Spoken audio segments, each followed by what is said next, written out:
The regular meeting of the Desert Community College District Board of Trustees is now called to order at 9:34.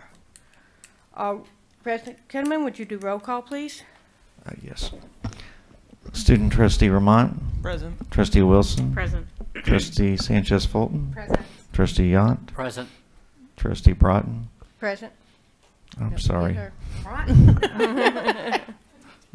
Trustee Stephan. Present. We're all present and accounted for. Before the pledge, I would like to mention that we know that our faculty and staff, with family and friends, have been impacted by the wildfires. We want you to know that our thoughts are with you and with them, and that we're very grateful for the first responders who continue to battle the fires. So keep these folks in your hearts and in your minds, and we'll need, as a community, to reach out to all of them. I personally had my house burned on an occasion, and it's devastating, and it's never the same. So what we can do is to help support that community. So thank you. Pledge of Allegiance, would our student trustee lead us in the pledge, please? Please rise and join me in the pledge to the United States colors. Ready? Begin. I pledge allegiance to the flag of the United States of America and to the republic for which it stands, one nation, under God, indivisible, with liberty and justice for all. Thank you.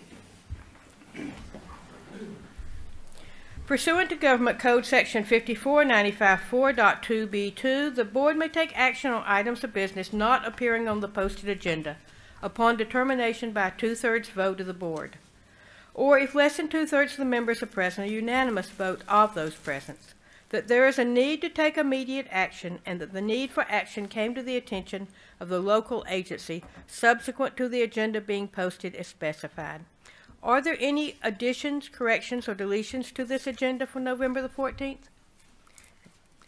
Hearing none, the agenda stands as presented. Approval of minutes. Meeting minutes will be provided at the next board meeting for approval. Comments from the public. Persons who wish to speak to the board on any item not already on the agenda may do so at this time. There's a time limit of 3 minutes per person and 15 minutes per topic, unless further time is granted by the board. Your comments will be timed, and you'll be asked to stop speaking when the timer sounds. This time limit will be doubled for members of the public utilizing a translator to ensure the non-English speaker receives the same opportunity to directly address the board unless simultaneous translation equipment is used. Please understand that the board welcomes your comments but is not able to respond. I believe we have one request for public comments. We have one request to address the Board of Trustees. That's Gary Plunkett with the college COD women's golf team.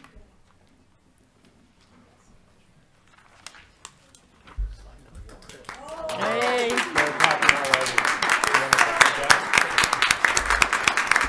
Wow. Wow.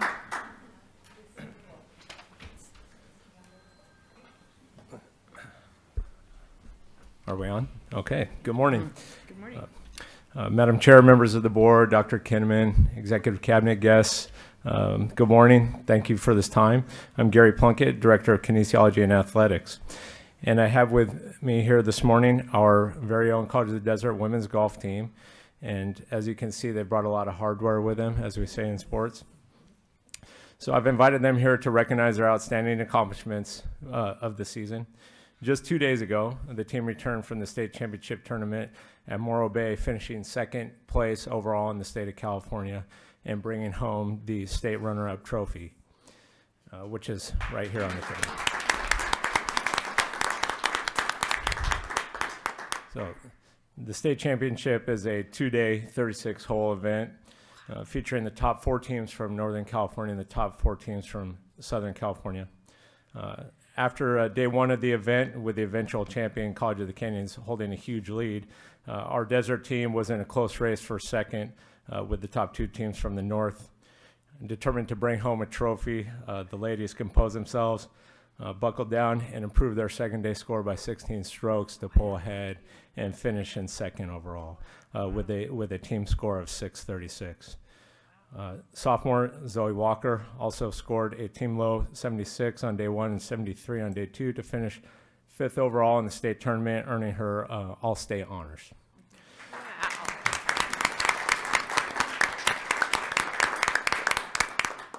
A few other accomplishments along the way this season. The team finished first in the Desert Classic tournament in September with this plate here. Oh, that's this one. We got a few of them. Took second in the North-South Challenge. In our conference, the Pacific Coast Athletic Conference, we went undefeated in every event and swept the conference, and that's this trophy right here. Yeah. Team took second in the Southern California Regional Championship held in Solvang 2 weeks ago.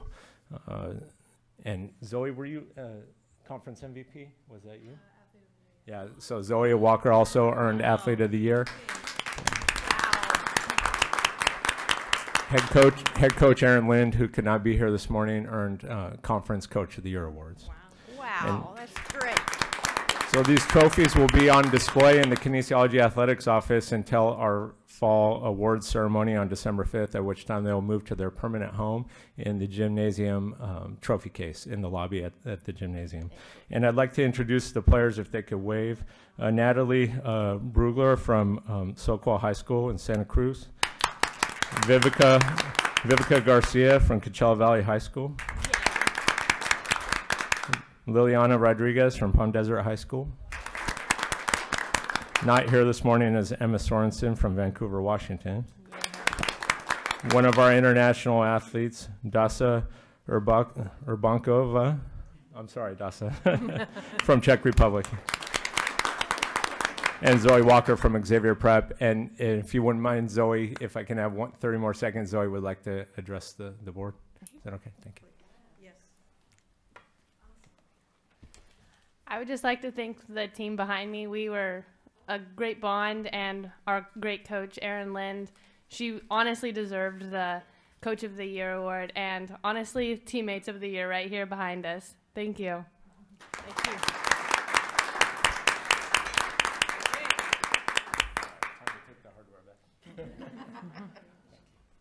Thank you so much for sharing that. Yes. Congratulations, good ladies, job. And congratulations to our coach. Yay. Thank you, Gary, for the presentation. The board will now recess to close session from 9:35, or perhaps a tad later, to 10:15. The board will reconvene to open session at 10:30. I'd like to call the meeting back to order. There were two reportable actions I need to read out that were taken in closed session. The first item is Interim Director, Auxiliary Services, Contracts and Purchasing. In closed session, a motion was made by Trustee Stefan and seconded by Trustee Wilson to authorize President Kinnaman to extend an offer of employment for the Interim Director, Auxiliary Services, Contracts and Purchasing, effective November the 13th, 2018 through November the 13th, 2020. The position is funded by auxiliary and unrestricted general funds. The motion carried 5 members voting in favor and no members voting no, so the motion carried 5-0. The second action item that was taken, a reportable item, was Interim Vice President, Human Resources and Employee Relations. In a closed session, a motion was made by Trustee Stephan, seconded by Trustee Sanchez-Fulton to authorize President Kinnaman to extend an offer of employment for the Interim Vice President, Human Resources and Employee Relations, effective December 1st, 2018 through December 31st, 2019. The position is funded by general funds. The motion's carried with 5 members voting in favor and no members voting no. The motion carried 5-0. Thank you so much. Thank you. Okay. Public updates. President Kinnaman. Yes, Madam Chair, thank you. So, Trustee Becky Broughton was first elected to the Desert Community College District Board of Trustees in 2006. She has served the college and her community well during those years and currently is the chair of the board. In addition to her work for the college, she has served as president of the Southern Coachella Valley Community Services District for more than 20 years.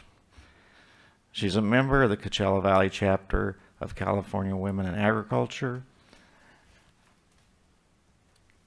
and one of her favorite activities is the Riverside County Fair and National Date Festival. She served on that board for about 20 years. Ms. Broughton has been a strong advocate for education and particularly for career and technical education. Every year supporting College of the Desert's participation at the Vocational Education Night at the Riverside County Date Festival grounds in Indio.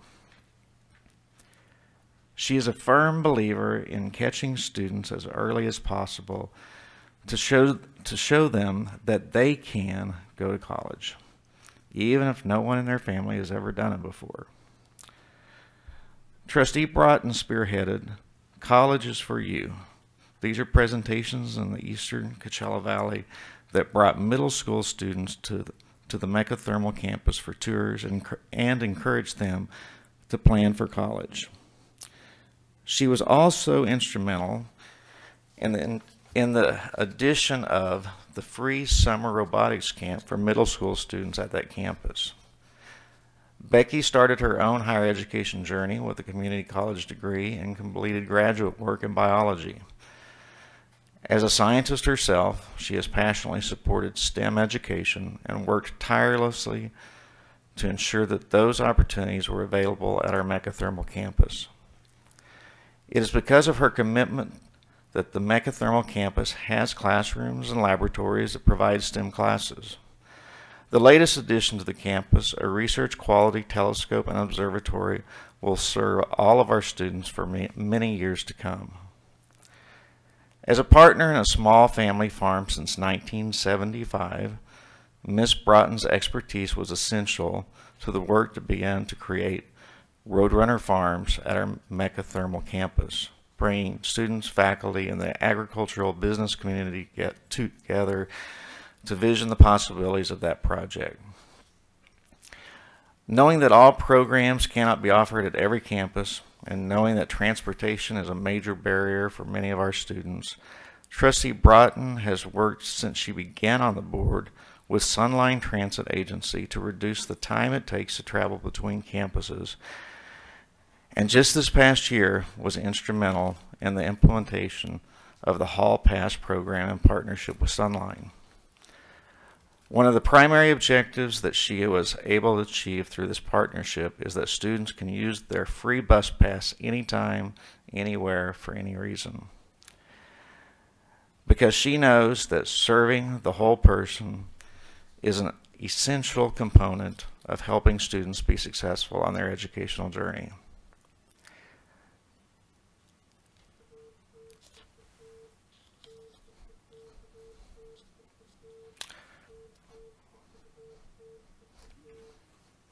You don't have the timer on, do you? All right. No one is more committed to the success of community college students than Trustee Broughton.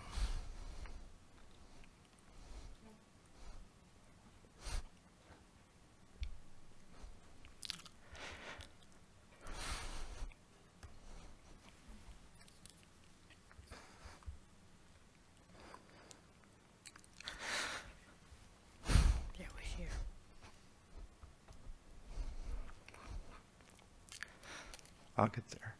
Get there. I don't know that I will, but you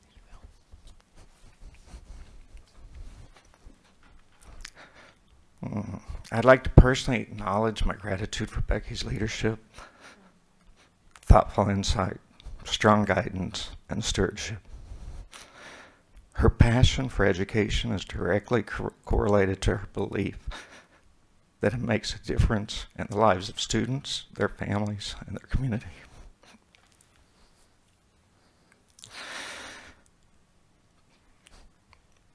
On behalf of our College of the Desert faculty, staff, and students, we thank you for making a difference and your unwavering dedication and support. Thank you. Thank you, Joel.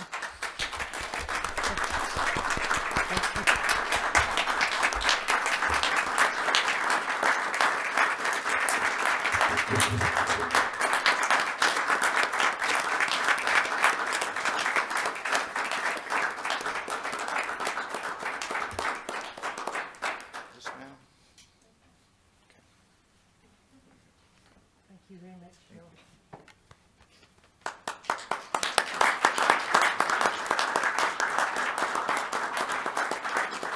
Thank you. Do it. Yeah. No, that's fine. She wants a picture. Mm-hmm. Shall we, let's do it over here in front of the whole board? Yes, we want everybody in. We're a team. We're a team. Yeah, so make me look short.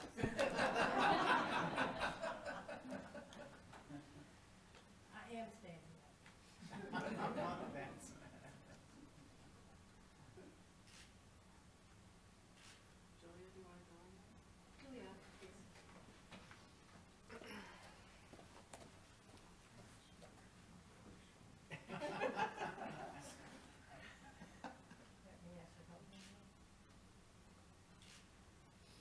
Thank you.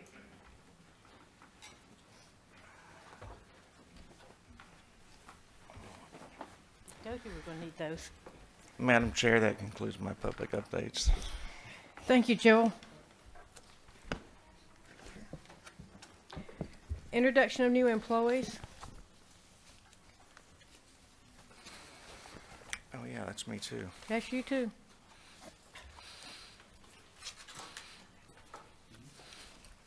I hope you brought 2 energy drinks. I may need one for this over.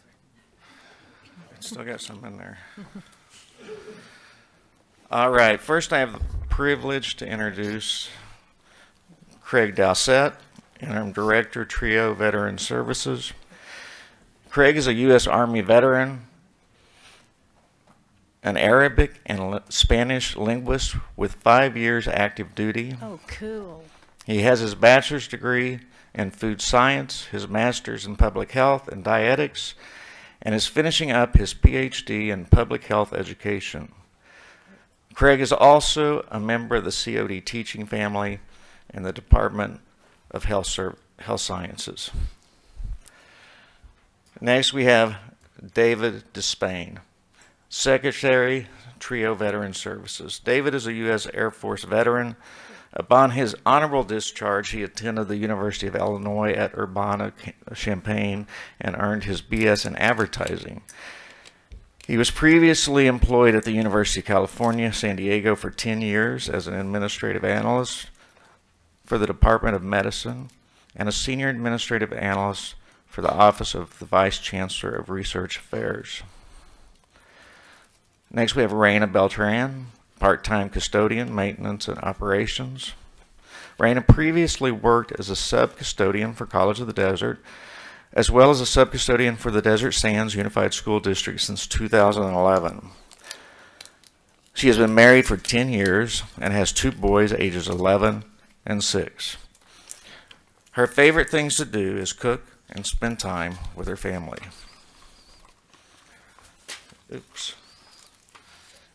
And we welcome all of you and are happy that you're continuing or joining us in your roles here at the college. And we'd love to get an opportunity to take a picture with you. Mm-hmm.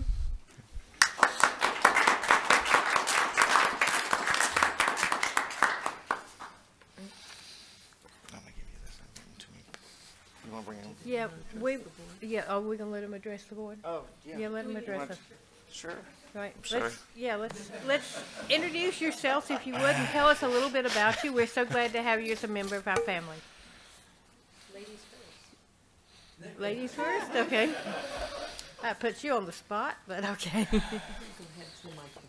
Yeah, could we come to the microphone and just tell us your name and a little bit about you.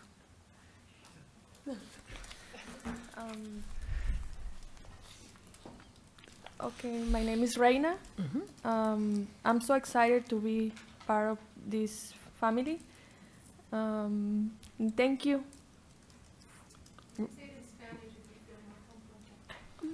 Oh, you're great, and we thank you so much, and we're very glad to have you as a member of our family. Thank you. Thank you. Thank you.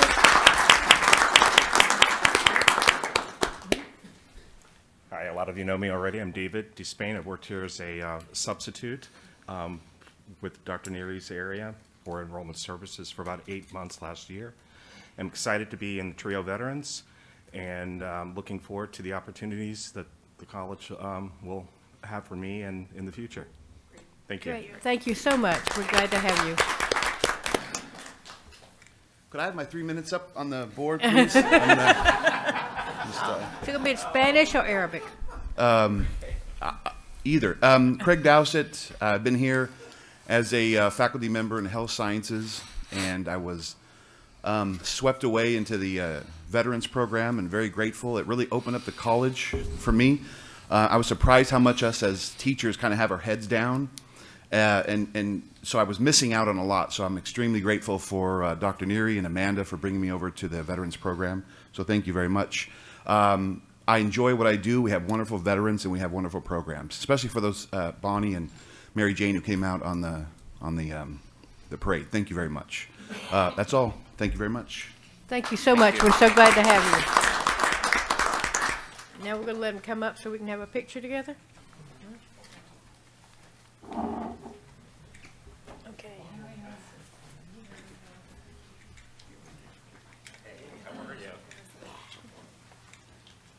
You got in front of me. I was just guessing.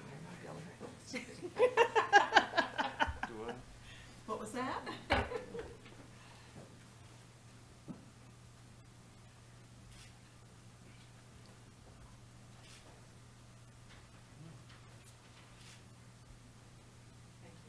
Thank you. Thank you so much. We're so glad to have you. Thank you so much. Great. Great job. Thank you.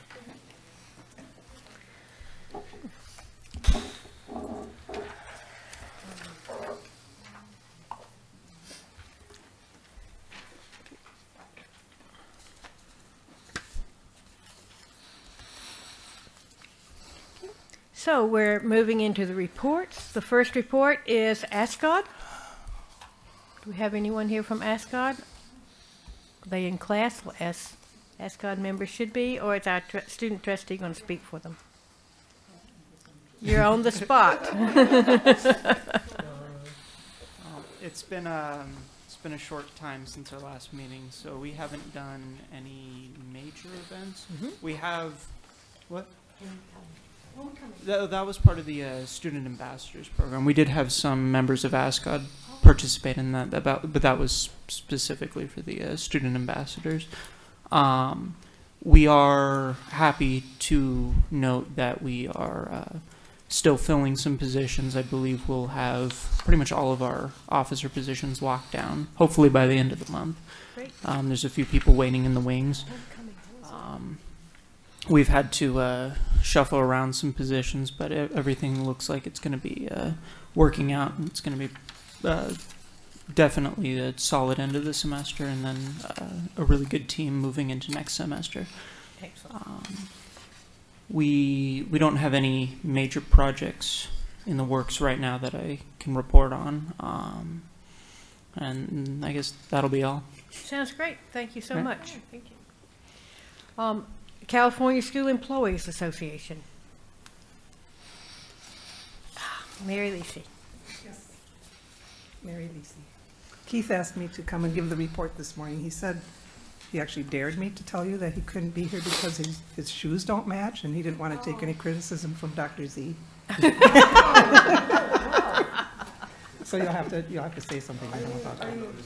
Yes. He dared me. I should have made a bet on it. Yeah, never dare. As you heard last month, our labor rep was here to talk about the fact that we have several issues with administration that we're still trying to resolve. We have sent out a supervisor survey this week to the staff so that we can get back additional feedback to find out where the trouble spots are. Trustee Broughton. We want to thank you for your many years of service to College of the Desert. Your work and dedication has helped raise the East Valley to the vibrant college status that it is today. You saw the potential right from the start, and you always focused on giving your area the help it needed to thrive, and it has. CSEA also wants to thank you for the support you've given us over the years. We know that the job of trustee is not an easy one, but you have done yours with grace and dignity, and we thank you. Thank you, Mary. Our classified staff holiday luncheon will be held in this room on Friday, December 7th at 11:30, so make sure when you get your invitations in your email to respond if you're going to be here. Okay, we want to make sure we have enough food. And that's our report. Thank you. Thank you. I'll miss working with you. College of the Desert Adjunct Association.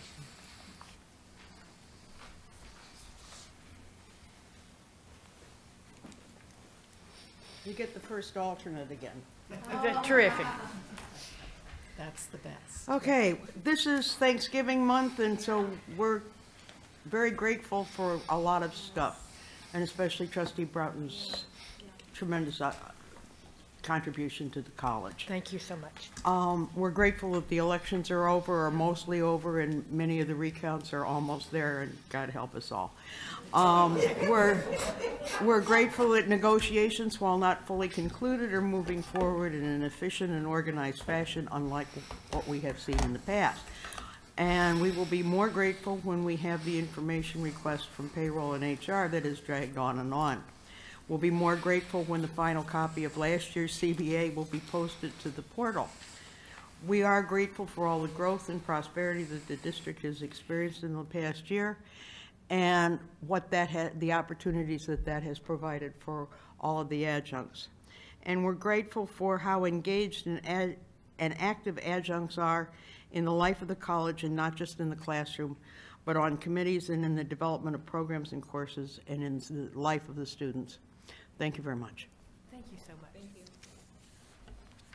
you. College of the Desert. So happy birthday tomorrow. Mm-hmm.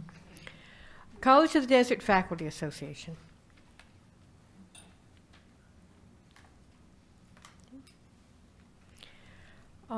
Academic Senate. Speaks volumes. Mm-hmm.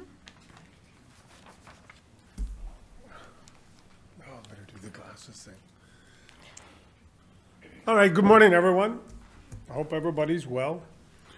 As I reported last month, it's become a very busy time at College of the Desert for the faculty, and it'll even get busier as our semester comes to a close next month. Faculty have been involved in very important activities, focusing a lot on guided pathways, AB 705. As if you look at the curriculum list that's submitted to you, a huge list of curriculum updates and revisions and all these sorts of things. We've now developed a structure for our COD team that was going to keep guided pathways moving forward. We're proposing to have a faculty coordinator that will guide the entire implementation, and this person will work with 4 teams that cover each of the 4 pillars of the guided pathways. And I'm sure you probably heard them, but first one is clarifying the path, making sure the students making sure that you see what's there, see what the opportunities are, helping students enter the path so it's easy to get started. There's not all the no roadblocks or anything for students getting there. Staying on the path. Once you get them here, let's keep them here. Let's do what we need to do to keep them and make sure they're successful. And probably the toughest, in my perspective, at least, ensure learning and making sure that's happening. How do we do that? Program learning outcomes, internships, which I know a little bit about, but again, those other kinds of opportunities outside the classroom for students, and you really see where they've learned and where they're actually catching on. A faculty member and administrator will co-chair each of these teams, and we'll be working in the next month to try to fill out these teams with the hope that we'll have these groups ready to go at the beginning of the spring semester. It's a very ambitious kind of undertaking to try to get everything put together, but we hope we can get there. We're making good progress on AB 705. The team that worked on that over the summer has now submitted a resolution that we've done the first reading at the Academic Senate that will provide documentation of how we will be going about our self-guided placement for our students. While there's quite a bit to do still on this, getting it all in place and working with IT folks to get everything ready, it's a significant milestone that we're getting to this point to where we have everything at least on paper, I guess we could say. I'm sure there'll be a more detailed presentation in the future. Last month, I reported on 5 members of the Senate executive team and our instructional design coordinator, Marvin Gabbett, would be attending the Senate plenary session. This did happen a short time ago, November 1st to 3rd in Irvine. And we did the best we could to make sure we attended many of the breakout sessions to try to get as much information as possible, updates from the State Academic Senate and the Chancellor's Office. The day culminated in the 3 days culminated really in the actual consideration of resolutions on Saturday, and 26 resolutions were passed. And I have a list there. You can look at them if you want to see. These are just some of them. If you want to see all of them, you go on the State Academic Senate site and look at all of them. As I reported last month, this Saturday, I'm going to be traveling with several Mesa students to the Southern California Conference in Undergraduate Research, which is hosted this year at Pasadena City College.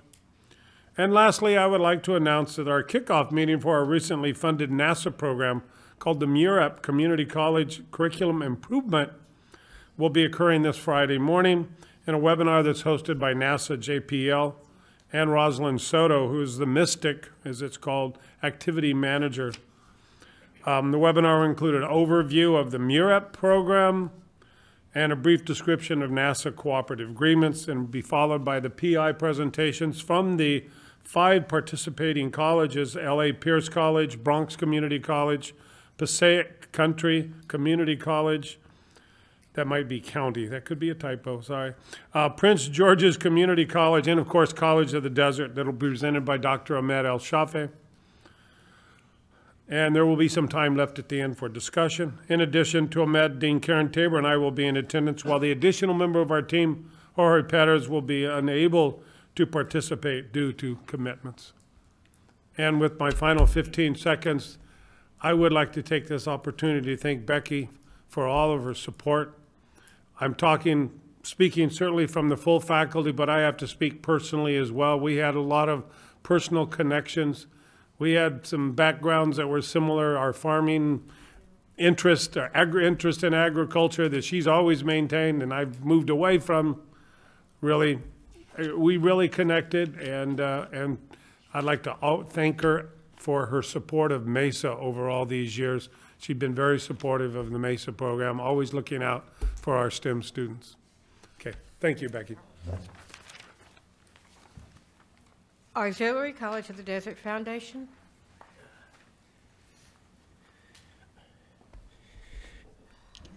Good morning, President Kinnaman, distinguished board members, and cabinet members.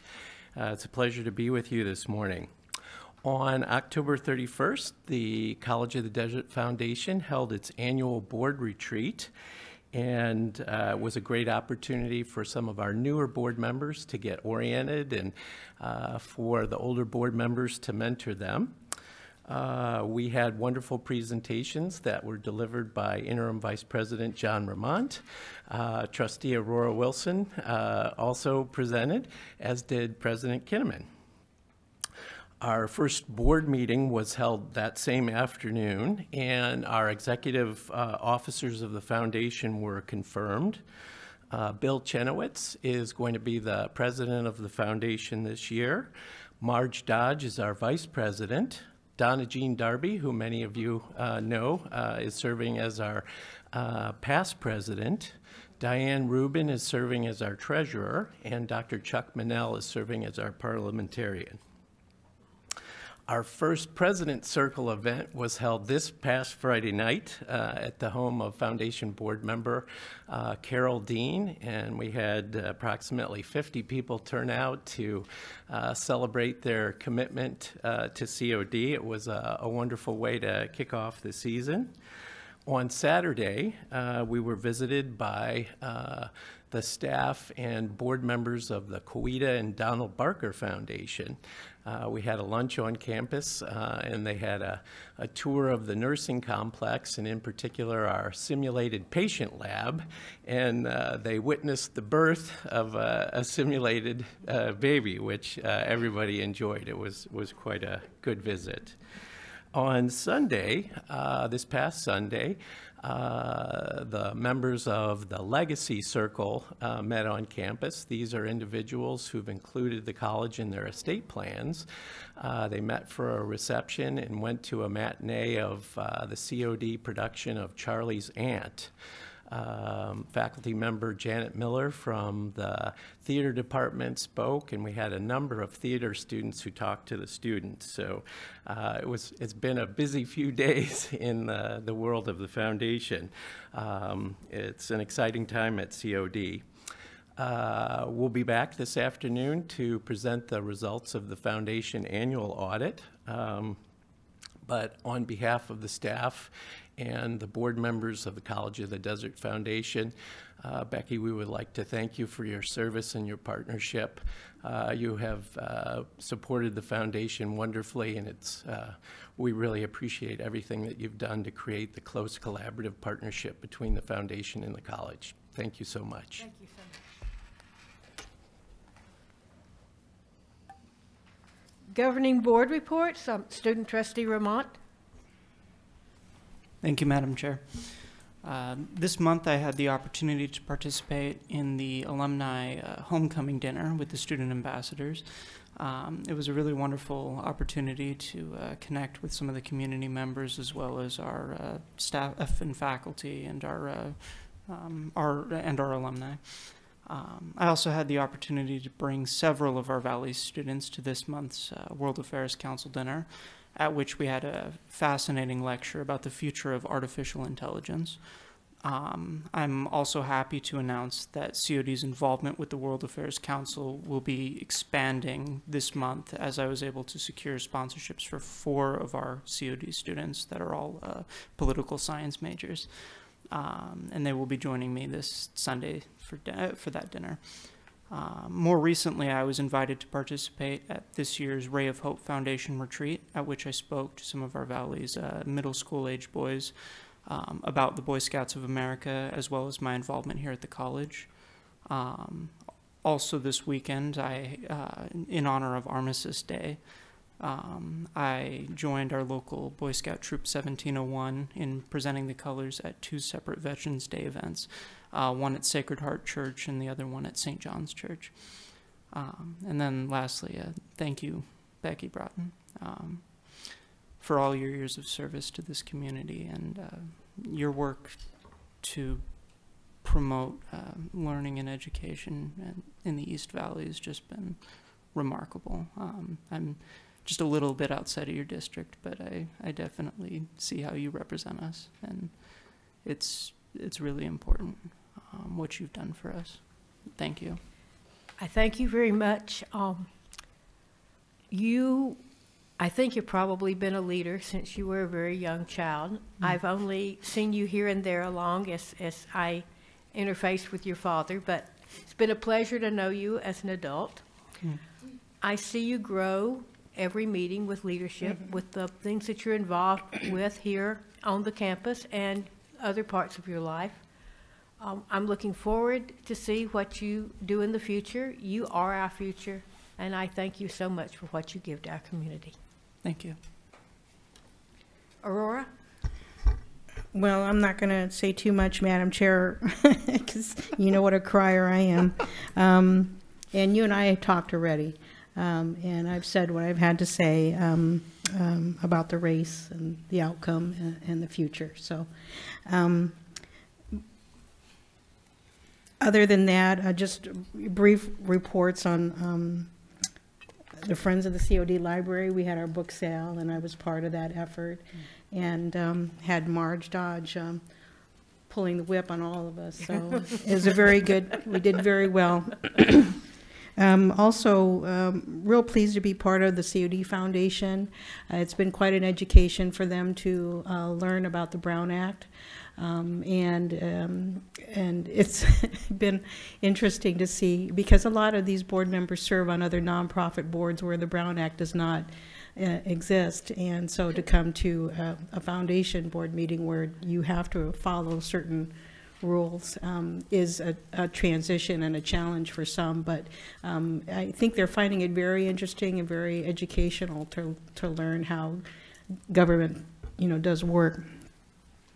Also enjoyed the retreat. I'm chair of the Fund Development Committee for the foundation, and we held our first meeting a couple weeks ago, and that went really well. The other fundraising groups of the foundation report to this committee, and we had some wonderful representations seeing how well these groups are doing to help fundraise for the foundation and the college.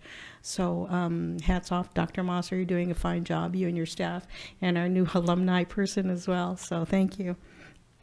And aside from that, I am the newest member to the board for the Regional Access Project Foundation. So very happy to be part of that. Just went through my orientation, and I was a judge at their fast pitch competition that was held yesterday, and we had three great winners, including Martha's Village, that will be getting a new youth center. So thanks to the RAP Foundation. That concludes my report, and we will be seeing each other again along the way, Madam Chair. Absolutely, thank you. Mary Jane?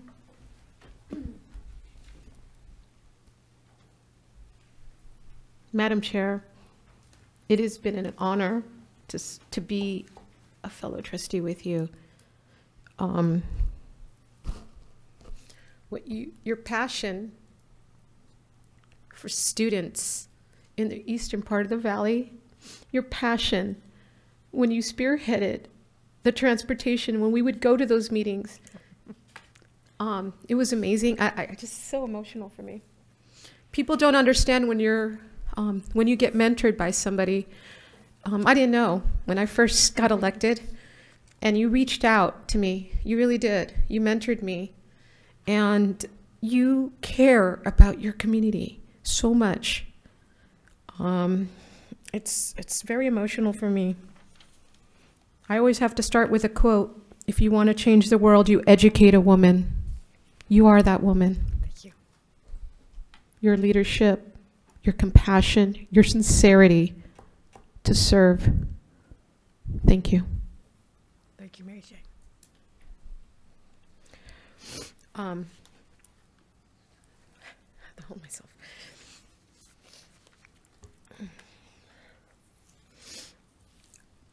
Wow, this is hard.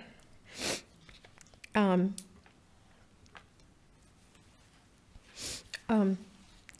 to continue.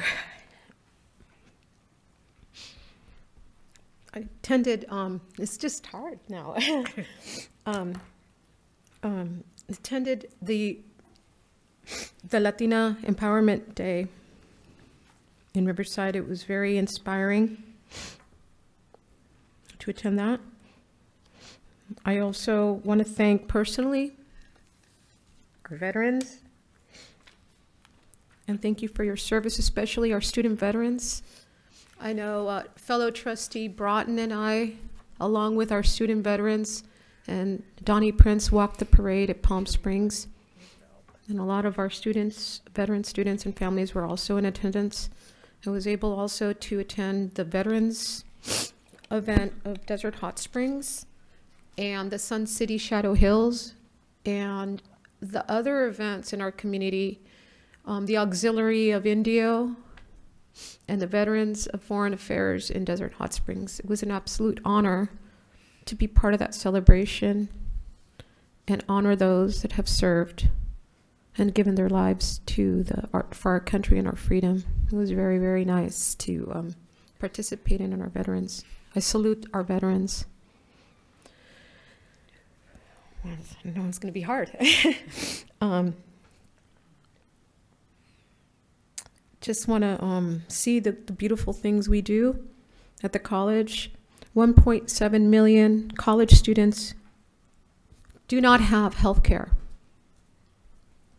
And it was lovely to see that our college is partnering with Borrego Health District, that every Friday we have our mobile van. I think our college is absolutely awesome trying to address these issues and wraparound services for our community, because we are the community and we serve the community. So it's really wonderful that I want to give kudos to the Borrego Health District that we have that mobile for medical and for services. Attended the Desert Financing Corporation meeting along with Dr. Kinnaman, the city manager, in regard, representing the College of the Desert. So it was wonderful to get an update on that meeting.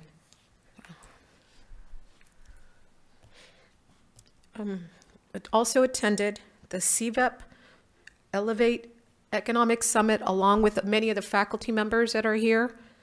Our executive and senior staff were also present. It was wonderful. Also, Dr. Joel Kinnaman. Beautiful presentation. Pam, it was wonderful that our college shine to our community and the people we serve and to give our mission. It's always nice that we could talk about the COD, and thank you for doing that at that event. It was really lovely.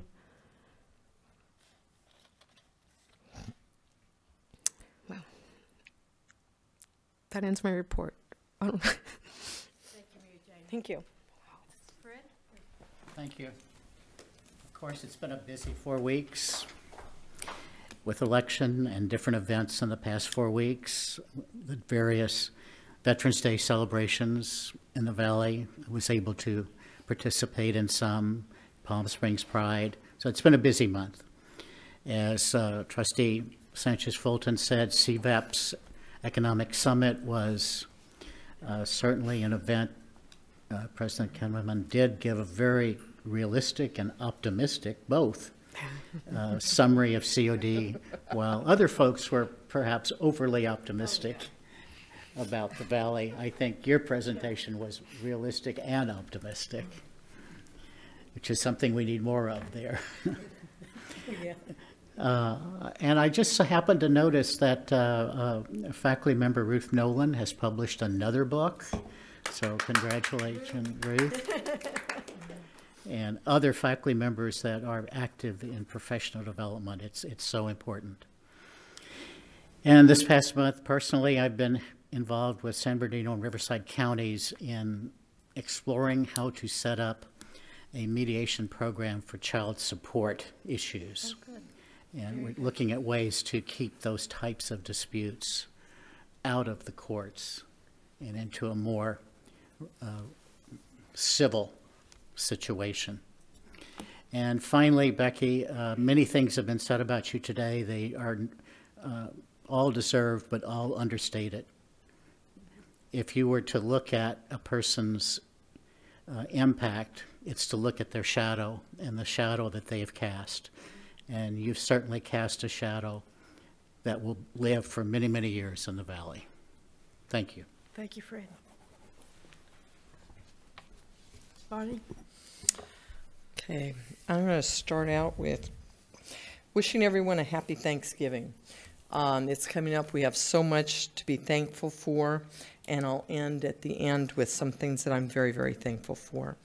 This last month, unfortunately, as many of you know, I love to go to homecoming. I love to go to football games, but I had to miss it because Trustee Sanchez-Fulton and I were in New York City, and we were part of the National Community College Trustees Conference there. We learned a lot of things. We've brought a lot of information back. I've got a big bag next to me. I call it my bucket. And everybody knows I like to kick things, so let's hope I don't kick the bucket here. No, but going on, then this last weekend I had the opportunity to go and root for our veterans at the Palm Springs Parade, and I was fortunate enough that they put me in the truck so that I could make it to the end of the parade with them. the fire and security and all of the other individuals that are involved with all of the fires in the state of California and have been so busy these last few weeks. We owe them a debt of gratitude. And as it was, many people were reminded by the Weather Channel, if they were watching some of that over this last 3-day weekend, some of the fire things, many of the firemen, many of our people that are in security positions around our country are veterans. So when we remember to thank a veteran, it doesn't sound like much, but it is a little bit. And we should also be thanking our firemen and our police officers and our security officers, our first responders, because they are all, the majority of them are veterans, but they're all risking their lives for all of us. And one of the things that I did want to highlight today, and you're going to see a newer presentation of it, I believe, was at the national conference. Katie presented very admirably our bellwether presentation on the EDGE Pledge program. And she did such a wonderful job at the end. Nobody had questions, and I was kind of stunned until some of the trustees started coming up to me telling me, it was all there. It was so explicit. She explained everything. Like they couldn't believe that anybody would just give away all that information and for free, yeah. and be willing to share it, you know, if you're a success, you know, share it. And so it really went over big, and people were asking for the presentation. And I was glad that we had it, had the, what was it, an internet We had a Yes, webinar. a webinar which I watched. presentation. I was Excellent. unable to watch that Excellent. because I was teaching, but I was going to watch it later. It is And posted. it's It posted. is worth your time. Yeah, and but I just want everybody to know that we should be very, very proud, because that was #1 in the nation, and we should be, you know, really holding our heads up high about that. Now, I said I was going to go back and say some things that I am thankful for. We've heard a lot of things about the trustee sitting next to me, Trustee Broughton. I can't look at her. I won't get through this.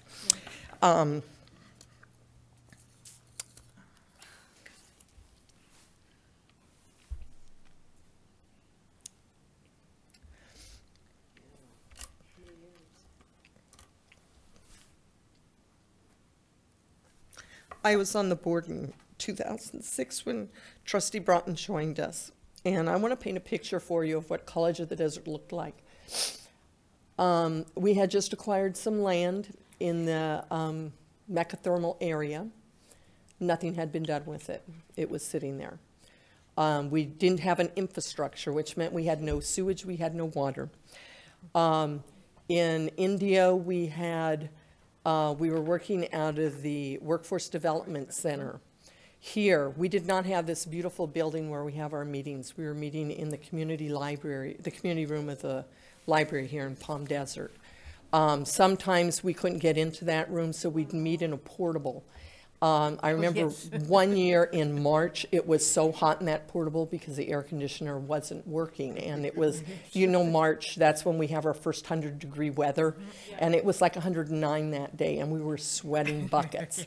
And I remember the faculty was very upset with us because we were looking at SLOs, student learning outcomes. That was the new big buzzword.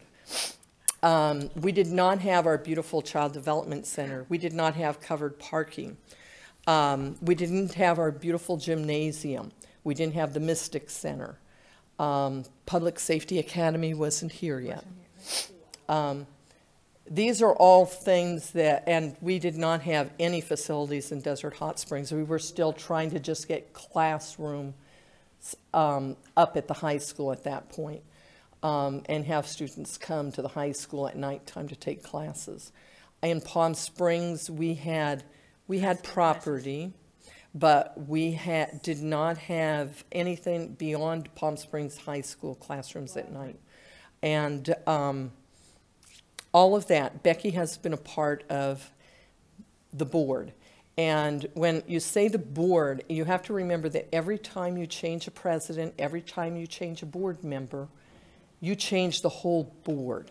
So she has been part of, I tried to calculate it out last night, and I think I came out with 7 or 8 boards because of all the changes on the board since she was first joined us. And she is leaving us so much more visible than anyone can imagine because of all of the work that she has done, not just with the board that you see in front of you, not with the board that she joined when she came here, but with all of the boards with which she served. And she has always been an active member. She's always been someone that put others first. For her, it was always the students. And if there was just one way to sum Becky up, I think if you look at our mission statement, it really does exemplify everything that Becky tried to do for this college while she was here. And I know that even though she won't be a member of the board, she'll be in the community, she'll be active, and she'll always be a part of the community college and always be a part of all of our lives and all of those that she has served with in the past. Thank you, Becky. Thank you, Bonnie. Okay, I have a statement. I'm pretty sure I'm not going to make it through it. Probably end up being just something attached to the minutes. But I'll do my best. I think we're all sad today because we've worked as a team. We've not worked as individuals. I was fired not because we didn't do a good job, because we have done a good job and we need to be proud of what we've done. Serving as a trustee to the College of the Desert has been a great honor. We've made many positive changes in the years I've served. We've been financially prudent while pursuing big dreams. We've truly changed the culture of our campus. Through our improved and expanded infrastructure, our wider choice and updated class selections, our many classroom sites close to where our students and their families live and work, our online classes, we've developed a strong process to create CTE-related degrees. That seems like an unimportant thing, but actually, as Mary Jane and I were discussing earlier, it provides an opportunity for Perkins students to get funding. And Mary Jane was telling me that we're the only college in the country that doesn't have a debt because we don't give student loans, but we don't cut out students. We still find a way that those students can attend our college. Our online classes reach out to students on their own time. I have personal reports, as you know, from a student. She's taking online classes. She's the champion of online classes. We went to middle school and high school online. She gives us high grades. She says the classes are consistent, you know what to expect, and that the professors give you a full opportunity to learn the subject. We have our EDGE and our PLEDGE programs, which are nationally acclaimed. And we have the Hall Pass. Through all of these, we offer an opportunity to higher education to more students than ever before. My emphasis has been on the East Valley because I was elected to represent the East Valley, but I hope that I've reached out to the entire Valley because our college is for all students. We need to remember that. It is our job to speak up, to advocate, but it's also our job to advocate for quality education for every person in our district. I worry that if the board becomes too fractured, we'll become as effective as our Congress in Washington. We've got to keep our eye on the ball. It's the student success that really matters. We've got much more to do. We have many items that we've achieved, but we have much more to do. Among them, a better internet, so that we don't create those that have internet and those that don't have internet, those folks that are left behind. We have to remember that many of our students, indeed, their internet connection is right here on their telephone. If we don't develop opportunities to go to school literally on this phone, we're leaving people behind. Child care, Leslie will smile because she knows how passionate I am about child care. A mom or a dad can't go to school if they're in a place where they can safely and affordably leave their children. We need to find more ways to fund child care. If we don't, we're leaving those students behind. There will be those that say, if you wanted to go to college, you shouldn't have had children. I've heard that. Actually, I pulled the lady back because she was at that time head of the libraries in the county, and I thought she was going to crawl across the table and choke the gentleman that suggested that. Life happens to all of us. Sometimes we make a choice, and sometimes choices are made for us. It's not our place as a community college to judge. It's our place as a community college to reach out.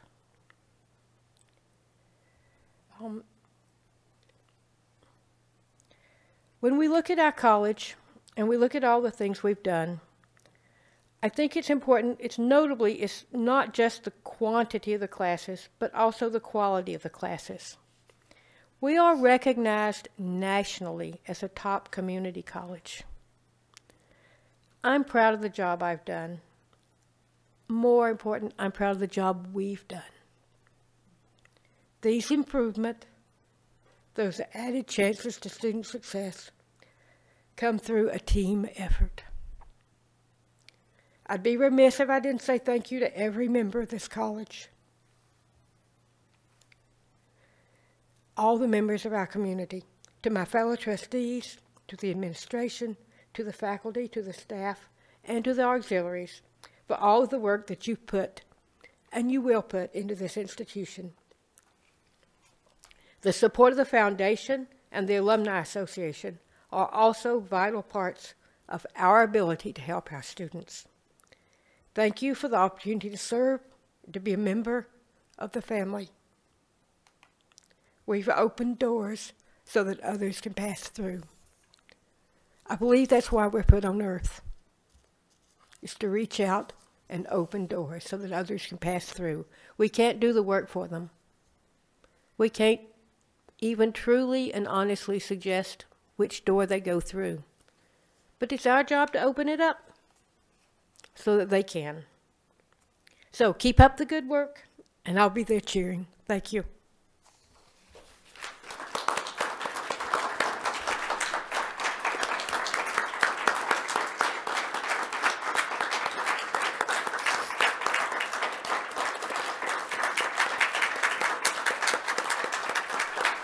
Thank you.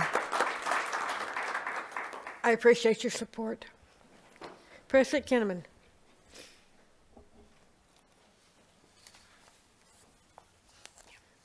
Your turn. Should we do it after lunch? No, I'd like, yes, let's do that. Let's have our public comments. Anyone object if we don't have Carlos here to fuss at us, so. No red cards. No red cards, but I know it's up there, so it's okay. So we're going to move on to public comments because it's about time for us to break for a closed session and lunch. Persons who wish to speak to the board on any item may do so at this time. There's a time limit of 3 minutes per person, 15 minutes per topic, unless further time is granted by the board. Your comments will be timed, and you'll be asked to stop speaking when the timer sounds. Please understand the board welcomes your comments, but are not able to respond. Julia, I have one person here wishing to speak. Is there anyone else? Wally Melendez.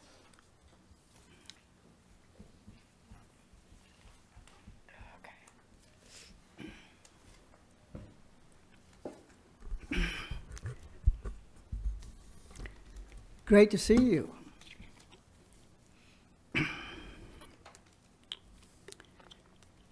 I had there's a certain person that works here, and I saw them the other day, and I said, well, I just came back from the foundation meeting.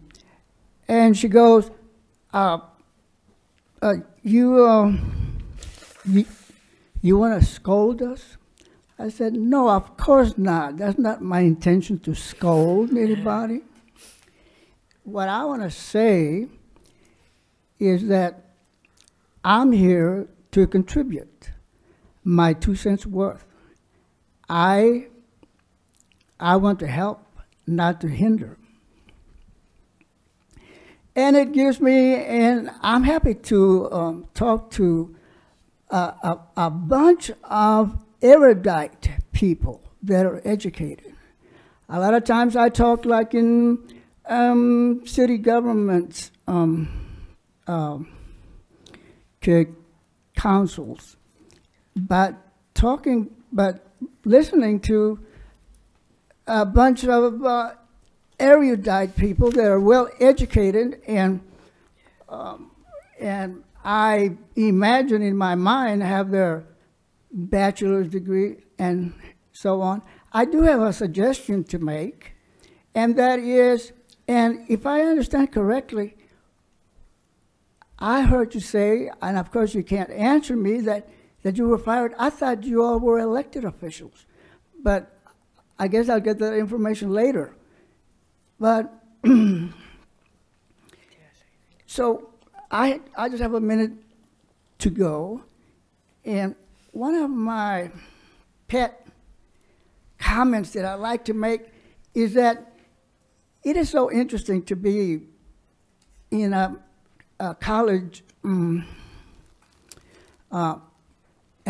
atmosphere, and I can't help but think every day that I come here and I see la creme de la creme of all the high schoolers of this valley, and I go, it is not fair for these high schoolers to go to a college that is synonymous with the Coachella Valley, the college of the desert of Coachella Valley, and they come in as high schoolers and they don't leave here with a bachelor's degree. It's a shame, but they are going out into the world half-cocked. Thank you for your comments. So this is a good time for us to go to adjourn for lunch and close session. We will return at, yes ma'am, did I miss something? I filled out a form. Oh, okay, we didn't see it. I definitely want to give you an opportunity to speak. Okay, great, thank you. I'm going to exchange this. Thank you. I'll try to make it brief. My name is Felice. I just want to give you an update on the Salton Sea Management Program. As you all know, there's a 10-year plan that should have started 15 years ago. Or maybe 40, yes. Yes. And lately, a wetland was built on sandy soil, so the water, it didn't work. They have to go back and reline it. The North Shore project, which is a perimeter lake, has shrunk from thousands to 800 acres of feet to cover the toxic dust. I wish we had somebody as prudent as this person who's been honored here today to check the budget. But one good thing about the state that they have recognized is that they need more engagement with the community. And they have come up with a program to ally themselves with this organization called Alancia. And they want to educate the community as the projects are being built, so that, you know, the projects are being done and the community doesn't even know what's going on. They just question, why don't we have clean water? And why are they talking about recreation when the water is so filthy and toxic? So anyway, questions like this are they're trying to engage the community so that they understand what's going on and allow the community to contribute and their comments and possibly, you know, even aid in how to best budget the way the money has been wasted for years and years.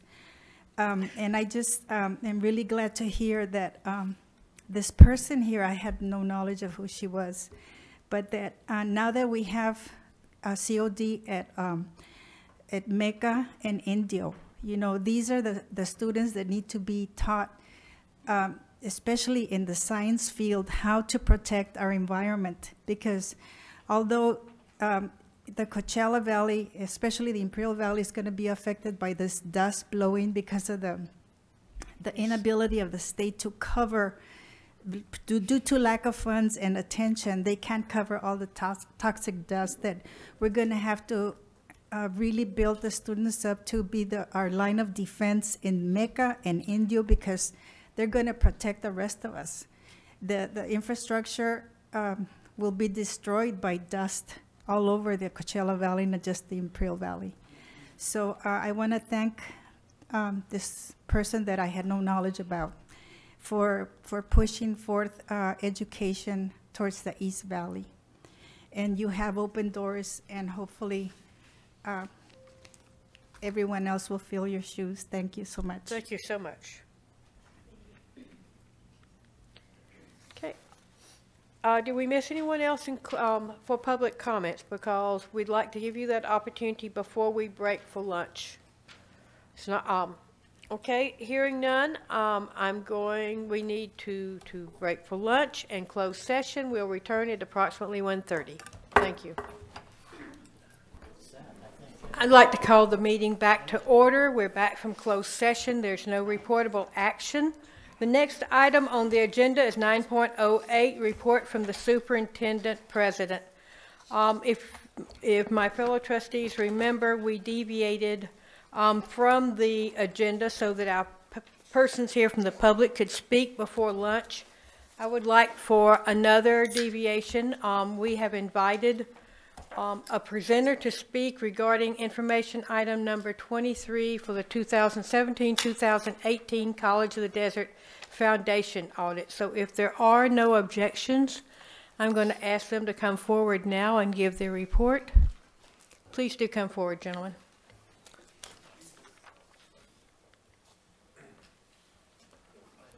Thank you, Madam Chairman. Thank you. Thank you. My name is Bill Chunowitz, and I'm the current president of the College of the Foundation Board of Directors.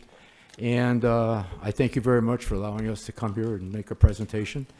I have with me Mr. Brandon Harrison. Brandon is the partner in charge from the firm of Veronick, Time, Day and Company, our outside auditing firm. And he is here today to go ahead and read to you the results of our operations of June 30th, 2018, the results of our annual audit. So let me turn it over to Brandon now. Thank you so much. Thank you, Bill. Good afternoon. I do always appreciate you all putting us on first to do the report. I'm going to go through the Foundation's audit report pretty quickly, but please stop me and ask me any questions during the presentation or after the presentation. I have no problems.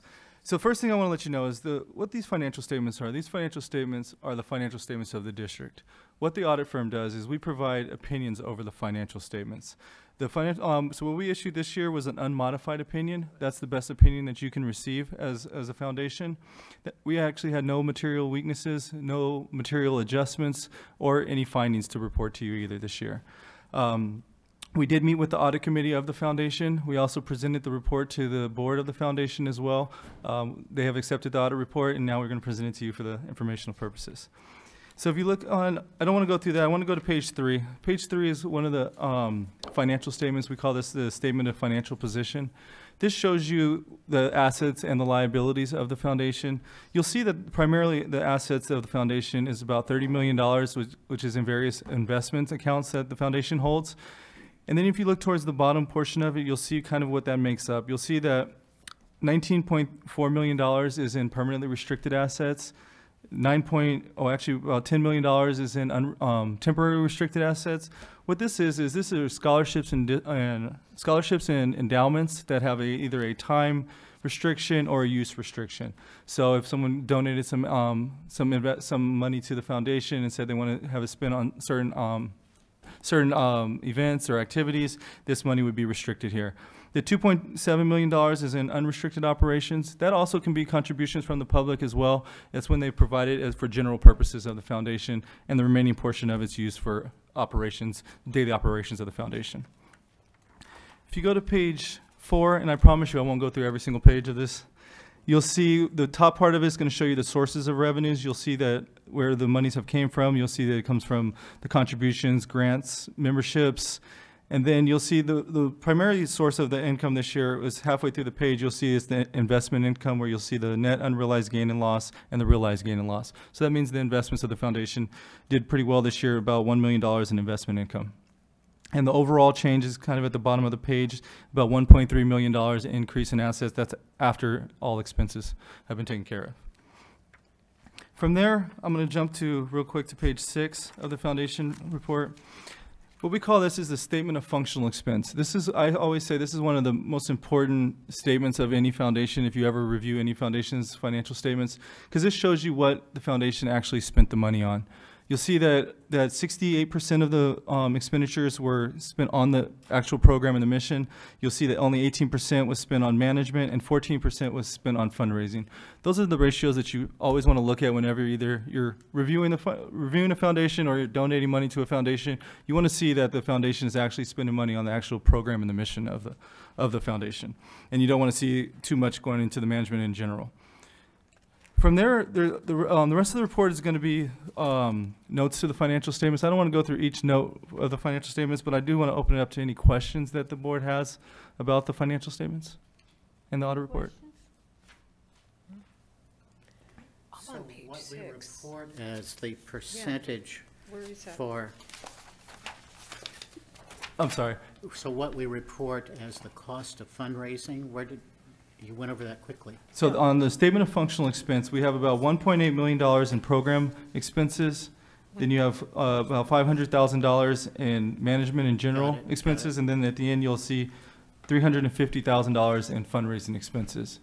The percentages aren't on there. I ran them. Okay, because I'm looking. I'm sorry. I was looking for the percentage. Where is it? Sorry, those percentages won't go on there. That's not part of the financial statements. Right. You have to do that in your head. Oh, okay. Yeah. So could you go over? Yeah, I could go over them I'm again. in particular, just like, I'm sorry, did you finish? I'm sorry. I could do it. So for the program, you have about 68% is, that means for every dollar, 68% of it goes to program expenses.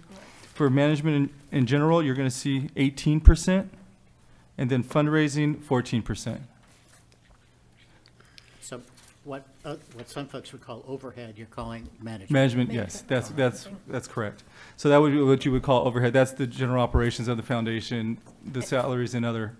And fundraising is advertising and perhaps hiring a media advertising person, a person that's in communications and that sort of item. Yes, you're going to see the marketing, the independent consultants for helping you with the fundraising and special events that you put on to help generate money. And you'll see one of the things when you dig deeper in, you'll see that fundraising, you always want to see how much revenue comes off of the fundraising. So any of the special events that came through this current year, and when we talked to the audit committee, we went through some of the individual special events, and they all seem to be very productive and efficient for them.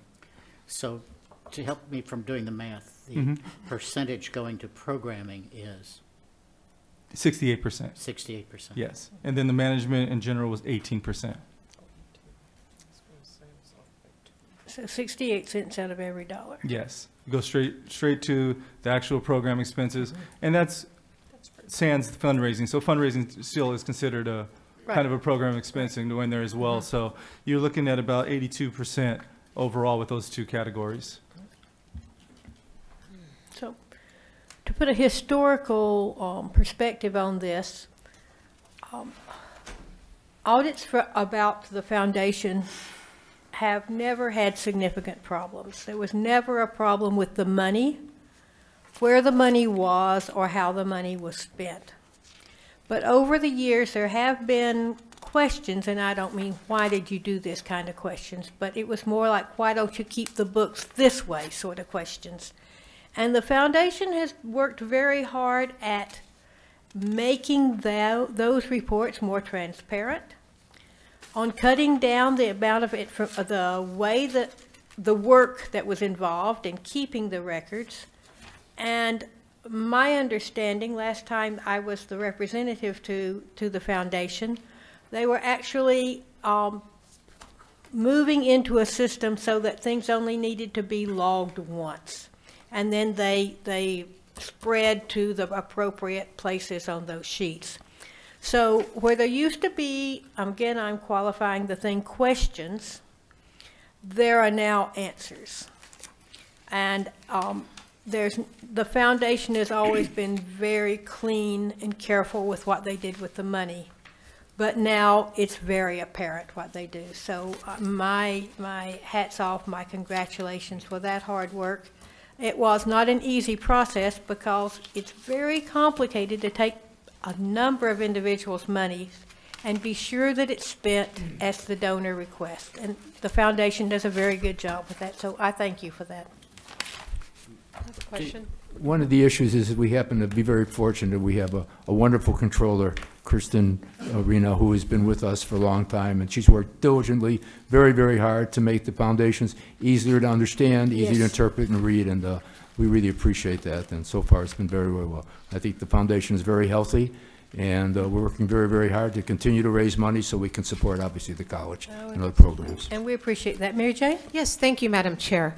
My concern, as always, is financial transparency. We are elected to make sure that our audits, and we have outside auditors always come in. What year have you been on staff? Because we like to rotate. I think when you do physical policy and auditing, it's very critical that public institutions get audited every, we don't use the same firm, that we also move them around. How many years have you been doing, let me ask the auditor first. How many years have you been auditing this? I just want to be very clear on that. This is our second year auditing the foundation. Excellent, okay. I'm also CPA by profession. Right. So basically what we're required to do every 3 years is to go RFP, which we did exactly. 2 years ago we went out and we changed our auditing firms. It's healthy. Doesn't require us to change firms, but we did this last time, and this is the second year for this firm, and we're very, very pleased, and they've done a wonderful job expediently finishing the audit and making the report, and we're very pleased with the results that they had. So this is your second, so That's I want to correct. go back to the auditor since we've been here many years, so I just kind of wanted to give the public, as we are a public institution, and so this is our, I just want to be clear, our second to the auditors. So from the foundation standpoint, this is our second year on the foundation standpoint. Now from the district standpoint, we have been here longer. The requirements is that you have to rotate the partner every 6 years. It's every 6 years. Okay. You don't have to rotate the firm. It's the partner every 6 years. Thank you. I just want to tell the public, since we're a public, and that's part of our duties as elected, to make sure that we have that transparency going on all the time. But many special districts do, in fact, stay with the same auditing firm and rotate partners. Yes. Thank you. And usually there's a change in their approach. Yeah, so it still remains a very clean, fresh audit. So we have been your auditors over I think about 5 years, 6 years maybe now, but I've only been your partner for 2+ years now. So we have rotated. What we do normally is we bring in a new team, we bring a new manager, a new partner, to make sure there's new fresh eyes on there as well. And the foundation did the same thing. When they went out to RFP, they moved over to us, and we deal with a lot of foundations throughout the colleges, and we've worked really close to them, and it's been a good relationship that we've had with the foundation and the district on both sides. Yeah, I'm very pleased with it because when I first came to the board, my second, now what, how many years? 6 years? I remember having the rotation, and that was the concern of the people, the citizens of the Coachella Valley. Are you being transparent? Are you doing, audits? I think that's a fair question, and us laymen that are not CPAs need to know that this is being audited. That's all. Thank you so much for your hard work and your diligence and your forthrightness on putting this audit. Thank you. We appreciate it. Do you report on the rating of the bond investments? I'm sorry? Do you report on the ratings of the bond investments? Do I report on them? I don't calculate the ratings, or I don't come up with the ratings. We report them. We put the what the ratings are in the audit report. I'm trying to find out. Oh, I'm sorry. That's going to be, I believe. Actually, don't know if these ones. There's because with with your bonds, your mutual funds, and your equity, there's going to be many different ratings because it's involved in many different investments. So what we do is we verify that the ratings that they have are within the foundation's investment policy, and that's what we audit on. And where do you state that? That we audited that? Mhm. I'm sorry. Yeah. I mean, that's just part of our general audit procedures that we verify that they're in compliance. Because if they weren't in compliance, we put that into a finding. To a finding, right? So you don't say specifically? No, we wouldn't put specifically because there would be a long listing because there's no, when you are in equities, bonds, mutual funds, when you're in a mutual fund, there's going to be many different investments that have many different ratings on there. So putting them all there would be pretty cumbersome. So we just make sure we audit to verify that they are in compliance. And confusing. Yes. And what I liked about this audit is it's very clean, very easy to read, and it is a good way to show off what good work our foundation does. Yeah. Any other questions? No, just to add, Madam Chair, just as a reminder to the board that there is a trustee representative to the foundation that attends the monthly meetings. Any issues or problems that we have, we would make sure the trustee would bring those back to the board. So far, there have been none.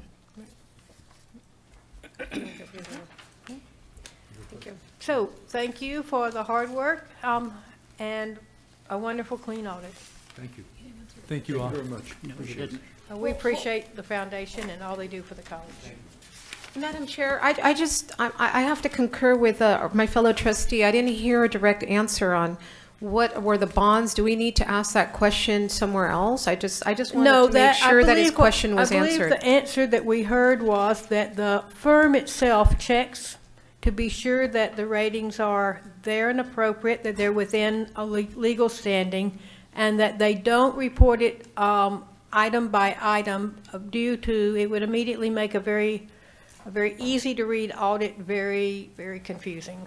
Yes, we don't Unless put there's the a problem. ratings in there. We just verify that it's within the investment policy of the foundation. Right. I'm very simple-minded, but I'd like to see a statement from you that that was done in the audit. I'm sorry, you would like to see a disclosure of all the ratings? No, just a statement from you that that function was performed. Okay, in the audit report? Yeah. Okay. Simple-minded request. Yeah, okay. We have an investment committee, obviously, which basically determines the mix of the portfolio, fixed, equity, and bonds, and so forth. And it's up to the investment committee basically to go ahead and oversee that. And we have outside, obviously, financial managers that come in, that the investment committee basically solicits in order to manage our portfolio. Basically, as far as that, you know, it's up to, do you normally do that? I don't know. Maybe it's that's not normally a financial statement disclosure that we would put in the audit report because it would be basically a full assurance on it. So we issue our opinion over the financial statements. But if management and the board wants to see a similar statement that we can have, we can try to put some information into the report. Right. Oh, you could do that. Okay. All right. Okay. Thank you. It's up to. It'd be good. Okay, it's an information item. It's something we'd have to come back to as an action item later and send and the request would be sent to the foundation. But the information item that we were presented today is a clean audit, an incredibly clean audit. There aren't even any stars or suggestions. I can thank you for your time, and if there's further discussion, then that word will come to you. I appreciate it. Thank you. Thank you. Thank you very much. Thank you. Okay. So going back to our agenda, Superintendent President, do you have a report? Yes.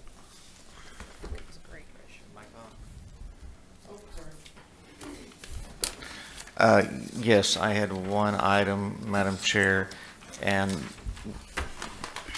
I would like to pull forward our report to the board under study session, and Kay Charter will now present the EDGE and pledge follow-up. Fantastic. Do you have this? Thank you. Thank you, Dr. Kinnaman, Thank Board, you. Cabinet. Do you have an extra one? Okay.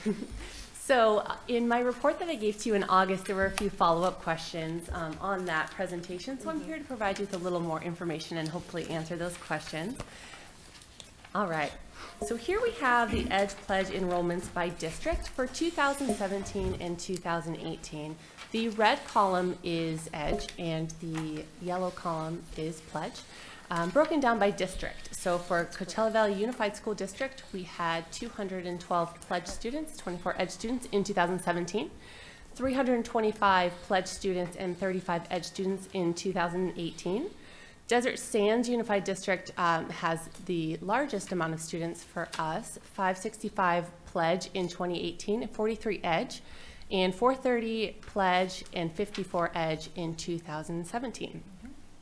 Palm Springs Unified, 227 Pledge students and 29 EDGE students in 2017, and 361 Pledge students and 39 EDGE students in 2018. So our biggest increase was from 2017 to 2018 was with Desert Sands, then Palm Springs, and then CV Unified. So this is our 2017-2018 enrollment by zip code. That's wonderful. So you can see on here that our largest population comes from Indio, then Coachella, and you can see the jump from year to year. So you see the Coachella jump 178 to 259 from 17 to 18. Also Cathedral City 176 to 253 from 17 to 18. So this depicts our enrollment by zip code for Pledge students in 2017. So this might be a little hard to see up there because it is rather small, but these are EDGE Pledge participants by high school with the amount of students who graduated from the high schools. And this information is from 2017, and that is because the 2018 data is not available yet from the California Department of Education. So once that is updated, we can provide you with another update. So you can see here we have the largest amount of Pledge students from La Quinta High School, and with 124 Pledge, 21 EDGE, and they had 543 graduates. Next is Coachella Valley High School. We had 116 Pledge, 11 EDGE, and they had 522 graduates. Indio High School would be the third, and we had 110 Pledge, 11 EDGE, and 417 graduates.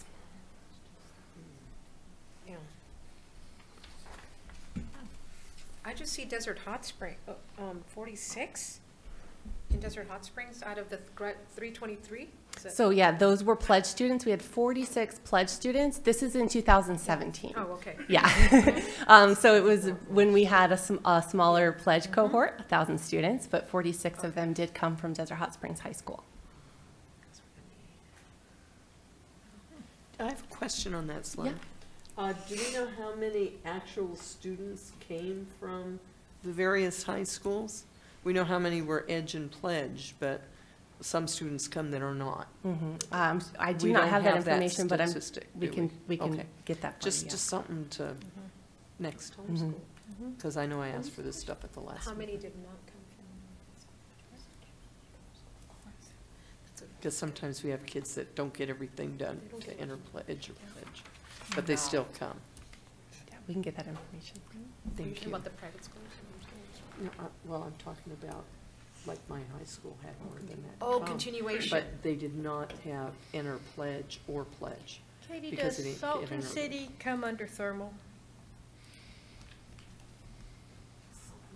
Salton City, you know, Salton City's part of our district. It's the very edge of my area. West Shore High. No, I'm looking at her zip codes, and I'm wondering where they fit in on the zip codes. Mecca is Mecca North Shore. Thermal is Thermal Oasis.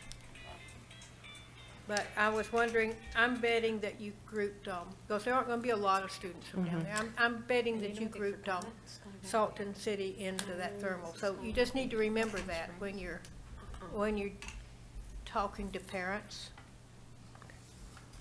And I'll double check on that for you. Yeah, but that's my guess, is that that's what that is, and it's probably not important except when you're talking to students and parents. That could be Cathedral. have a question Like, too. maybe. The district that I represent are also, like Becky and like all of us here on the board, they're unincorporated areas. In particular, Sky Valley. I know they may, a lot of my students could either go to, a school in Palm Desert or go to Desert Hot Springs. So the unincorporated areas such as Sky Valley, Desert, even all the way out to Desert Center, those are just unincorporated areas. Do we have a map or something on the unincorporated, I know we have zip codes, but do we have something that includes unincorporated areas? I wonder what Mortgage zip code Just is. because those are people, students that are, a lot of our districts are unincorporated areas. Right, but I bet they're captured in the zip codes. We simply need to figure out which zip code. But I don't know where they. GIS mapping for unincorporated areas. Yeah.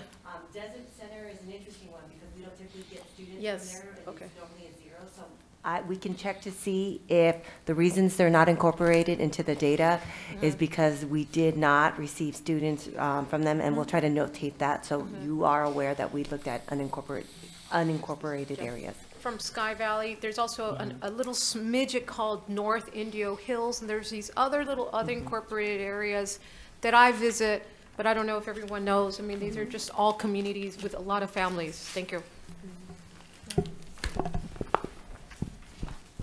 Thank you. Okay, so our next slide is Edge and Pledge enrollments broken down by trustee area. This is for 2018 with trustee area number 1. We had 325 pledge students. Pledge is now red and Edge is now yellow. 325 pledge students and 35 Edge students for area number 2. 202 pledge students and 9 Edge students. Area 3, 106 pledge and 14 Edge. In area 4, 330 Edge or pledge and 31 Edge. And in area 5, 290 pledge and 28 Edge. So area 1 and area 2, they both have 360 and 361 Edge and pledge combined. So those are our largest areas that we have of students.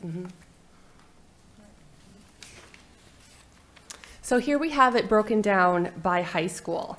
You can see here again, La Quinta High School has the most amount of pledge students. This is for 2018, followed by Coachella Valley High, Palm Desert High, and Desert Mirage High School.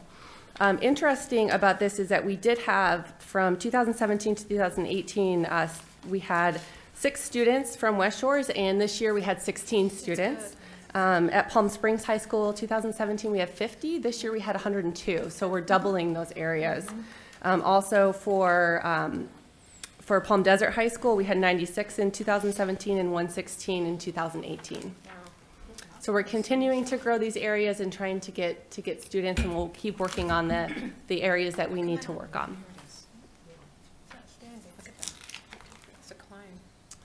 So here is some information about successful completion of transfer level math and English in first year. And the first set of columns is first-time college students. Out of 519 first-time college students, 344 completed transfer level math and English in their first year. This is 66%. 51 students out of 72 completed transfer level math in their first year. And these are for overall first-time college students. Your next column is Edge-only students, and 51 of them out of 72 completed transfer level English in their first year, 71%, and 6 out of 18 of them completed transfer level math in their first year, 33%.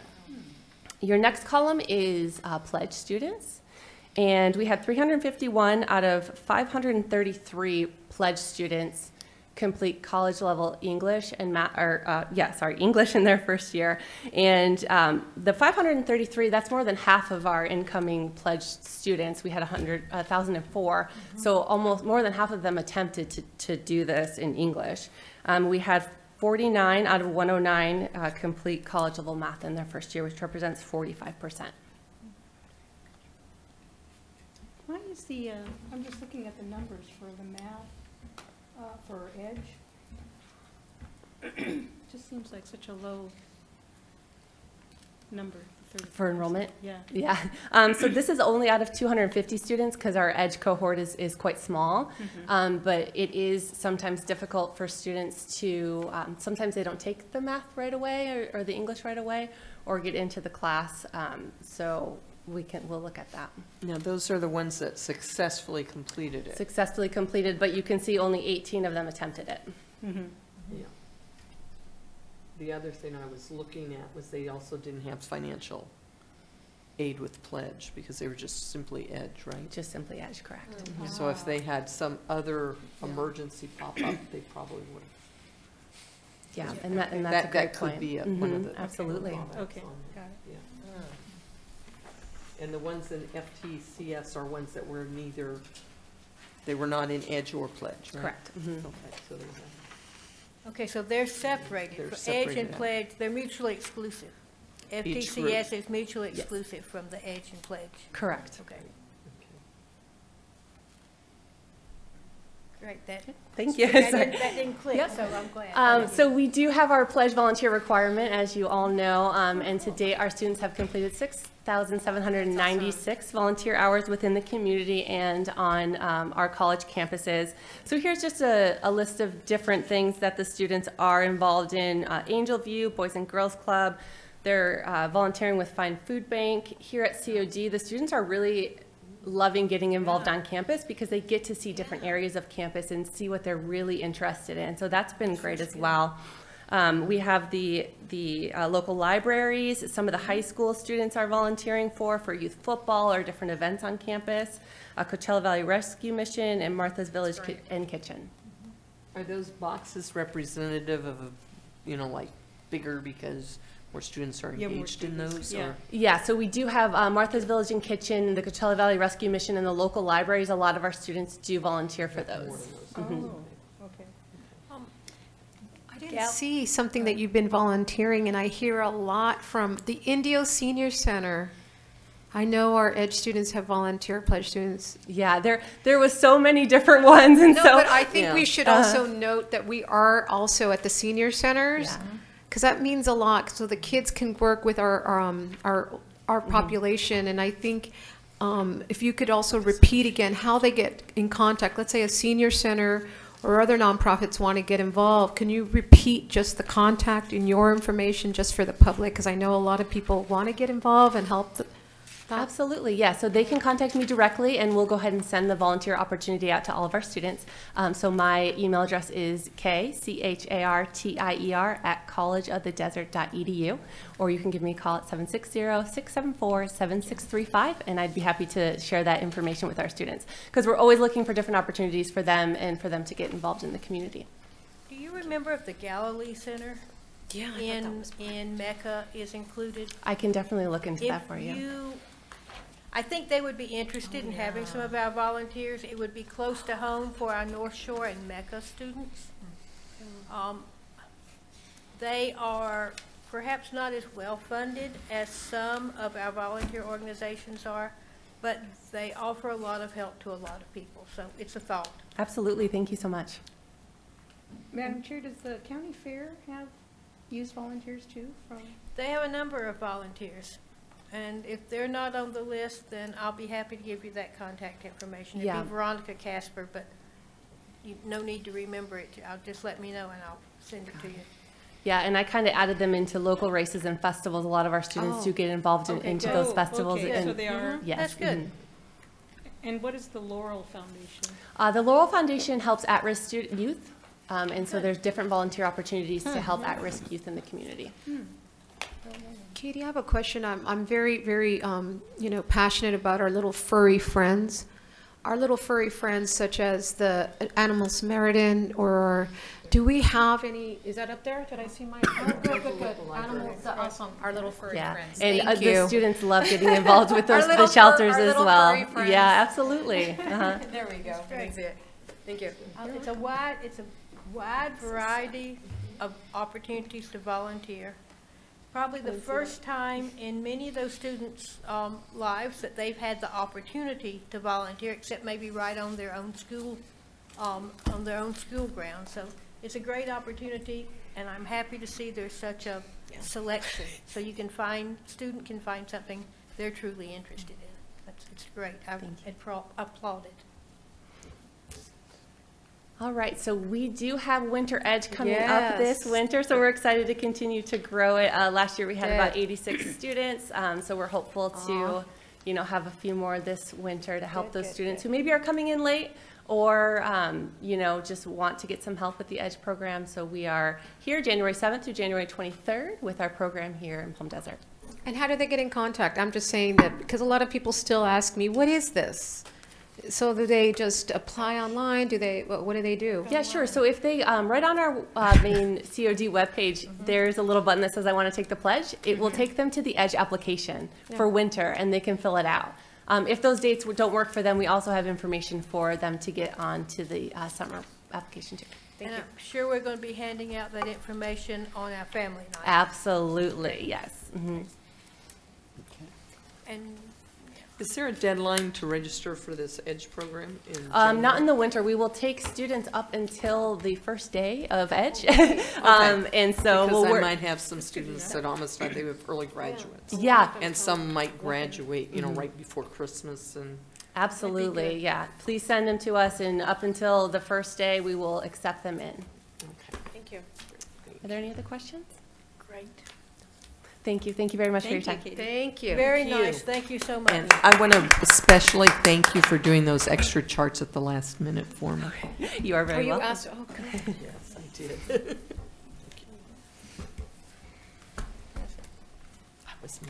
It's very helpful to see where we're reaching out to give ourselves an idea of where we need to work harder.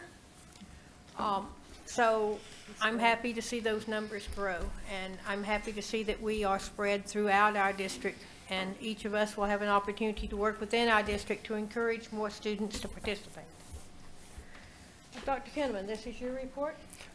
Yes, that concludes my report. That concludes your report. Thank you so much. It was a great report, great visual information, easy to digest and understand. Next item on our agenda is the consent agenda. All items on the consent agenda will be considered for approval by a single vote without discussion. Any board member may request that an item be pulled from the consent agenda to be discussed and considered separately in the action agenda. Do I have a motion to approve the consent agenda as presented? So move. Second. I have a motion and a second. Is there any discussion? Hearing no discussion, student trustee Ramont? Aye. And fellow trustees, all in favor, say aye. Aye. Aye. Opposed? I hear that is unanimous vote. The next item is action items, which there was nothing pulled. So it will be Board of Trustees 18.01 Board Policy Review, second reading. Do I have a motion to approve the Board Policy 3720 Computer and Network Use for second reading? So move. I have a motion. I need a second. Second. I have a motion and a second. Is there any discussion? This is like common sense. You need to follow the rules, okay? Okay, hearing no discussion, I have a motion and a second on the table. Student trustee, your vote? Aye. Fellow trustees, all in favor? Aye. Aye. Opposed? I hear that as a unanimous vote. The motion passes unanimously. Item 19, .01, appoint student representative on the Citizens Bond Oversight Committee. Before we hear a little report, if there is one, do I have a motion to approve this appointment for the student representative on the Citizens Bond Oversight Committee? So moved. Thank you. Second. I have a motion and a second. I have a motion from our student trustee, as is appropriate, and a second. Is there a quick presentation, maybe, of the importance of this item from, not that I'd be leading the vice president, on this appointment? So, Vice President Vermont, this is our ASCOD student appointee, correct? That is correct. And it's very important to that oversight committee. It was brought out last time. We had a student that was appointed and didn't show, and we heard quite a bit about that. So we want to make sure that the students are involved and have a voice in that. It's a shame that we had one that didn't show, but that happens. And I think that having the student input on as many parts of this organization as possible is really good. It helps us see the school from a different set of eyes and with different experiences. So I'm happy that someone was kind enough to volunteer to do that job. Is there any other discussion? I think we should let the public know again how important it is, if you may, about the bond that we told the citizens to vote on in 20, just that what the role of this committee is. I think it's just prudent for us to always explain that to people in the public. Yeah, and that oversight committee is required by law, and that committee reviews the what we're doing with the bond and the expenditures, and to ensure that dollars are only being spent on what was promised. That's it. That's it. Thank you so much. Thank you so much. Okay, so we're ready for a vote, I believe. Student Trustee Ramont? Aye. Fellow trustees, all in favor? Aye. Aye. Opposed? I hear that as a unanimous vote. The motion carried unanimously. The next action item is 21, Admin Services, 21.01, Budget Revisions. Do I have a motion to approve the budget revisions as presented? So move. I have a second. Second. Having a motion and a second, do we have a presentation? Title 5. This is Title 5. Thank you, Trustee Broughton. This is our monthly, we update our budget as we go throughout the year, and this is just our monthly that we're bringing in. And this month we had a Child Care Access Means Parents in School grant come in, and so that's to put it into our budget and let them use those funds. Yes. Any questions? Hearing none, I believe we're ready to vote. Student Trustee Ramont? Aye. Fellow trustees, all in favor? Aye. Aye. Opposed? I hear that as unanimous vote. The motion carries. 23 was an information item, which we've heard that presentation, College of the Desert Foundation Audit Report. Study session, 24.01, Edge Pledge Follow-Up. I thank Katie for a marvelous presentation. Now we're ready to look at future agenda item suggestions. Student Trustee, do you have any agenda items you'd like to suggest? Not at this time. Trustee Wilson? Perhaps a presentation on our public safety department and what's happening with that. Very good. That's all, Madam Chair. Okay, thank you. Trustee Sanchez-Fulton? Yes, as always, trying to get an update always on about our food scarcity issue and about our wraparound services now that we have this mobile medical. I would love to hear just what we're going to be doing with what's in store for us. I always would love to hear that in the future, and I think would be wonderful to get an update on that. Thank you. This ends my future item. Thank you. Trustee Yant? None today. Trustee Stephan? I'd like an update on the AB 705 self-guided placement and also on the pathways. Both very How those are important. going. Both very important. Okay, and I remind the board that any ideas for future agenda items can be emailed in to Julia so that they will be available for future discussion. Is there any need for another closed session?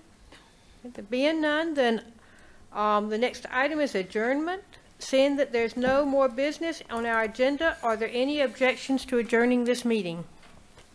Okay. Hearing none, this motion is adjourned. This meeting is adjourned at 2:35. Thank you.